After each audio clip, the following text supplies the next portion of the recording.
શિયાળાની ઋતુમાં દેશના મોટાભાગના વિસ્તારમાં ગરમી પડી હતી તો ફેબ્રુઆરી મહિનામાં ગરમીએ છેલ્લા 125 વર્ષનો રેકોર્ડ તોડી નાખ્યો છે. આ માત્ર ટ્રેલર હતું, પિક્ચર હજુ બાકી છે. મે જૂનમાં ગરમી વધુ દજાડશે તો હવામાન વિભાગે પહેલાથી ચેતવણી આપી છે કે આ વખતે સામાન્ય કરતાં વધુ ગરમી રહેશે.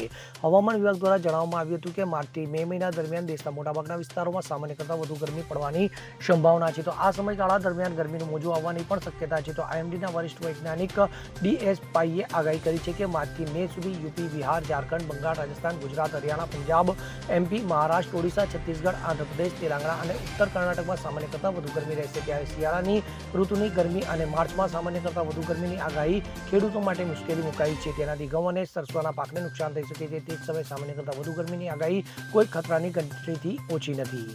Bureau report, CN24 news. હવે જુઓ દેશ દુનિયાની તમામ ખબરો તમારી આંગળીના ટેરવે. ઉઠાવો મોબાઈલ અને ગૂગલ પ્લે સ્ટોર પરથી ડાઉનલોડ કરો અમારી CN24 ન્યૂઝ મોબાઈલ એપ.